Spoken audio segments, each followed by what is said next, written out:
Good morning, everybody. This is Caitlin Hubbard, licensed professional counselor associate, supervised by Dr. Amos. Hi, and my name is B. Yowzy. I'm also a licensed professional counselor associate supervised by Dr. Amos. We are with Frontera Healthcare, and we're excited to bring you guys another Mindful Monday. Today, we are going to dive into a fresh start and real change as we have now transitioned into the year of 2026. And so, with that, we're going to talk about setting mental health goals that you can really stick to as you move through the new year. Before we dive into that, though, of course, we want to take a moment to recognize our incredible partners. The Wellness Uncorked initiative is made possible through a partnership built with the Texas Wine Auction and Frontera Healthcare Network. This initiative allows us to provide free group counseling classes, educational seminars like this Mindful Monday, health fairs, and more. This is all designed to support the well-being, especially the mental health well-being of our community. Alrighty, so let's get started. So let's take a moment to talk about why mental health goals even matter. So a little statistic, every year 1 in 5 US adults experience a mental health challenge. So this is a very high percentage. So it shows us the importance of prioritizing our mental well-being. Because mental health affects our emotions, how we think, feel, and behave, literally everything. Mm-hmm. It plays a vital role in how we interpret the world. And so considering setting goals to better prioritize your mental health directly affects your self-care and just will help with all of those things. As we talked about, it affects your physical health, your relationships, your own productivity, and just your overall quality of life. Mm-hmm. And we always see the new year as a way to restart, mm-hmm. right? It's a new year. New me. New year, new me. You know the saying. And so it's just a reset opportunity. And so why not take this opportunity to set these mental health mm-hmm. goals? And then it sounds scary because you kind of put a lot of pressure on yourself, like new year, I've got to hit this goal because mm-hmm. maybe I wasn't so successful last year or whatever it is. Sure. But small changes, they do equal long-term impacts. And so starting small is totally fine. And then it changes your bad habits. It helps you set boundaries. It can help you apply coping skills. And all of this is going to lead to a new lifestyle and better choices, which in return is going to affect your mental health in a positive manner. Yeah, no, I love that, Caitlin, especially every year, 1 in 5. That's think about your group of friends that you like to go out with or whatever, or hang out with. One of those people are going to have some trouble. So let mm-hmm. it be an open conversation to discuss and set goals together or have some accountability. Because I read somewhere it takes 2 weeks for you to change a habit, mm-hmm. to mm-hmm. get out of a bad habit into a new. It just takes 2 weeks, which I'm like, wow. Yeah. And those are good points because, if we think about even us here in the office, mm-hmm. there's 5 of us. And so 1 out of 5 of us could potentially be experiencing this. And you just don't really realize how prevalent it is. Mm-hmm. But B's right. Think about your friend group. And 2 weeks, those 2 weeks may be hard, mm-hmm. but if you can get on the other side of it, there's good stuff waiting for you. So we're going to talk a little bit about barriers to good mental health. So Caitlin and I, like we say, we see people day in, day out, weekly. So this is just something that we have noticed, but also what researchers have noticed. So stress, burnout, and overscheduling. I know for me, I was rushing to get Christmas and all that. And then now I'm like, we can slow down. And so the stress, the burnout, we're in the last kind of, getting ready for the new quarter, just kind of seeing, okay, what is my year going to look like? Whether it's at the schools, whether it's at work, whether it's at home, this is a new year. What are things going to look like mm-hmm. in our family or at work? Negative self-talk and self-esteem. I think that's a big one. We see that a lot, right? What we tell ourselves is what we feed ourselves. Mm-hmm. So really, what are you listening to? What are you watching? How are you talking to yourself? And how are you allowing others to talk to you? That really impacts your self-esteem. So really look at that. Lack of boundaries, right? Maybe it's some people where you let, crossover, things like that. Or just how we're treated at work or in our, personal life. Poor sleep and hygiene choices. I know for me, sleep is something I struggle with, but that is so important. Sleep and just hygiene. Are you taking care of yourself? Are you making those doctor's appointments? Really, what are you doing? Fear of change and inconsistency. That's, I think, almost anyone, right? Change is a little scary, but like what Caitlin was saying, there's good stuff on the other side of it, whether that's a health change, whether that's a lifestyle change, whether that's eating, whatever it is, there's going to be something good out of it. And then shame and internalized guilt, right? We don't want to say, oh my gosh, I need help. I need to have a therapist, or I need to go to my psychiatrist and get my meds sorted out. There's some shame, there's some internalized guilt, like, why am I feeling this way? But we're here to say there is no shame, there is no judgment.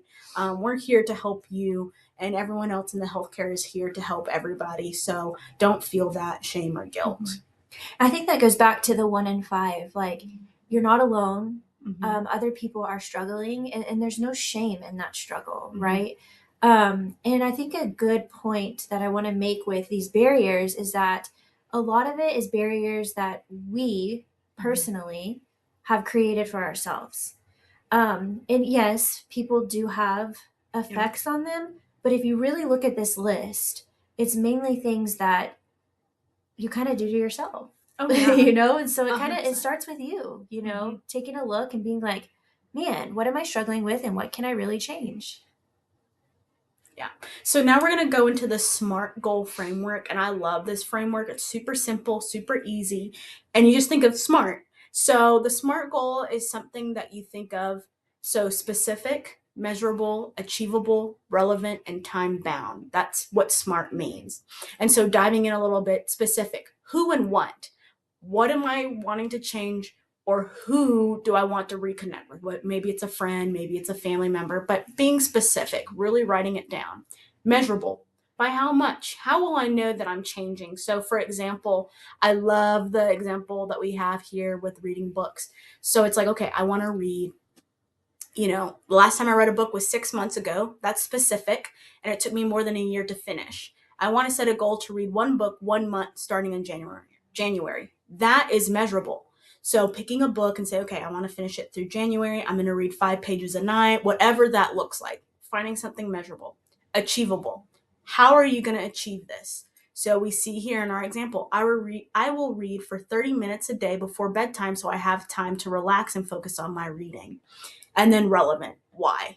I mean, for some people, like this book example, the love of reading. Some people love to read, and it's like getting back into the why of loving to read. It could be with eating. I want to lose weight, or I want to bulk, or whatever that is for you. And then time bound. What is your time? When are you going to accomplish this goal? So it says by January of 2027, I will have read 12 books. So that's kind of what the SMART goal framework looks like. And I think it's something that anyone can do because it's such a simple, easy, it's not rocket science. It's just something you can do one day at a time. Yeah, B's exactly right. And this is an easy framework to follow. And the good thing about it is it's not set in stone, you guys. Like, if you realize, 30 minutes a day isn't, doable every day, that's okay. It's your goal. You tweak it. Yeah. What fits, what works for your schedule and what fits best for you. And so sometimes when we think about, setting a goal, it's like, well, I don't even know what I would set my goal over. Because maybe there's a lot of things that you want to work on, or maybe you're just really not sure. Yeah. And so we came up with this creating your own goal / reflection activity. So you just start with choosing a main priority. Let's say in this instance, it's working out. So okay. I just feel like that's what people go to in the new year, right?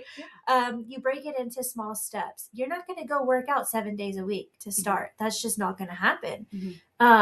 Maybe you start with 2 days a week. Small step. Why? Well, because we only get one body, you guys. You've got to take care of it. Plan for challenges, working late, exhaustion. I mean, these are all logical or real challenges. How will you track your progress? And to me, I feel like tracking progress is the most important part here, because if you're not tracking how successful or maybe even how unsuccessful you're being at this, there's no way for you to reflect or to modify your goal. Oh yeah. And then you could also identify an accountability partner. I know for me, working out at home probably isn't going to happen.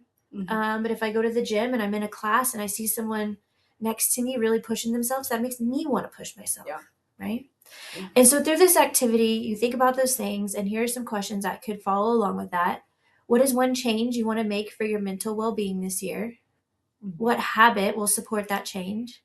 And what barriers will you face and how will you overcome it? So one change, I want to be more physically active to better my mental health well-being. What habit will support that change? Well, working out. Yeah. And that doesn't mean lifting weights for an hour every day. That could be a 30-minute walk at lunch. What barrier might you face? Well, time, right? Time is always a pretty big barrier. Oh, yeah. And how will I overcome it? If you have the flexibility to kind of make your own schedule at work, be mindful of that. Yeah. Schedule some time in there. That way it's in there. It's in your schedule. You can't get around it. And do a reminder. Okay, yeah. Do the reminder. Say, oh, hey, and you know what I've heard too is like set a meeting. Hey guys, I have a meeting. Most people are not going to be like, oh, like cancel it. And then you do your thing, whether it's walking for 30 minutes, like Caitlin said, whether it's eating a full balanced meal at lunch. You know, if you're someone like me where you're like, I'll just eat here and there, and I really didn't eat my lunch, so I don't feel well fed. So it's like, hey, I have a meeting, but it's your self-care, right? Yeah. So that's something that I've found. And I think having your accountability partner and tracking your progress are two big things. You know, having someone that's going to keep you accountable, but two, tracking the progress, so then you're not like, where did all that time go? And I don't feel like I'm making any progress. So that's the quickest way to just be like, I'm done. And people like to feel successful, right? And so if we're staying consistent with those tracking or with the tracking of our goals, and we see like, oh, our little points are rising or whatever it may be, like you feel good about that. Yeah. And it kind of wants you to, you know, keep going. Yeah. So we're going to go into more of the wellness. So the 8 dimensions of wellness was created by Peggy Swarbrick. So this is something that focuses on the holistic approach to well-being. So you've heard me and Caitlin talk about this in multiple videos. We just love this whole body wellness. This is the mind, the body, and the spirit in behavioral health. And since its inception, the 8 dimensions has expanded across different fields, including education and community health. So focusing on these areas, we have vocational wellness, so your job, social wellness, friends, family, emotional well-being, spiritual wellness, intellectual wellness, physical wellness, and environmental wellness. So all of that, right? We all have that. That's something everyone goes through. So what I like to tell people is focus on things that you know you're neglecting, even if it's just one dimension. Don't say, oh my gosh, there's 4 of there on them that I need to do. Just look at the one. So focusing on growth in these areas help improve overall quality, as neglecting one dimension often causes a domino effect, right? So to kick off the new year strong, Caitlin and I were kind of looking and saying, hey, what do we want to tell our people to kind of help you guys for an example of this 8 dimensions? So for me, I want to focus on intellectual wellness this new year. So I really want to work on reading some more, really researching, really getting back into the academia side of myself that I enjoy. Okay, that's great. And then, because you don't get a lot of time for that, right? No. Most of the studying that we do is for our job, which is great because we still learn, but there are other things. I'm sure you're interested in learning. For me, I would like to focus on my social wellness in the new year. I think we're all guilty of letting our busy schedules get the best of us. And in return, we're kind of distancing ourselves from those that we really care about. And we're missing connection and belonging because of it. And so this is a great tool to use if you're like, I don't even know where to start. So we have that reflection activity. You could reference this 8 dimensions of wellness.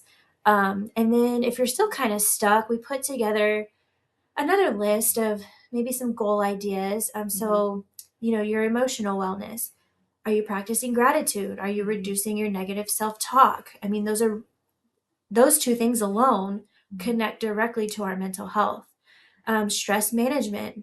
Are you using your breathing techniques? Are you blocking time to have a moment to even eat your lunch in peace. Yeah, No, amen. Yes. those little things matter. Social connection, like I just said, reconnecting with your friends, joining a group. Maybe that's a book club. Maybe it's a Bible study, anything to get you connecting with others.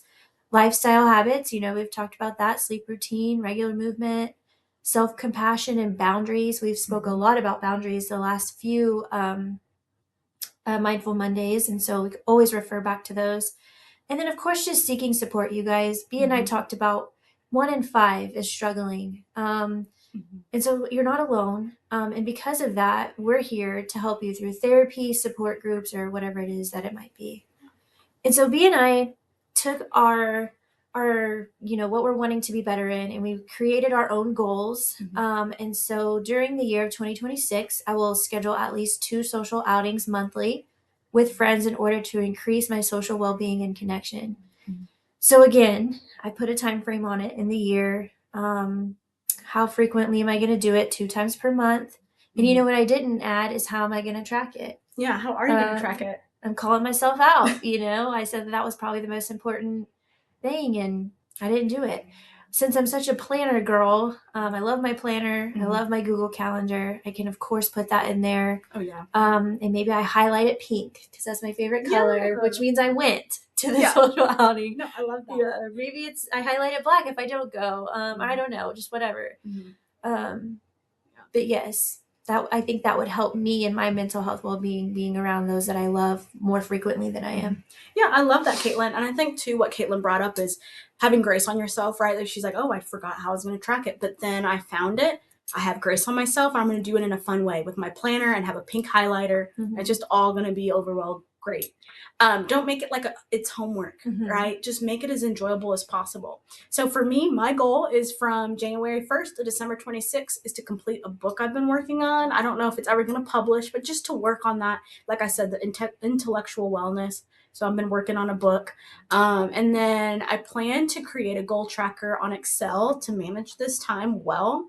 And then I also have an accountability partner that I'm going to send my chapters to. So they already know. I've already messaged them, hey, at this time every month, like, I'm going to send you a chapter of this. And they said, okay, and I'm going to hold you accountable for it. So just that's another way of, right, seeing the accountability aspect of things and certain things. So, that's a great goal, B. I think it's got all the parts to it. And then you've even already connected with somebody in order to help you stay accountable. And that's totally fine. Leaning on others. What a good idea. Yeah. So here's some more things that Caitlin and I wanted to throw at you guys. So some tools and resources.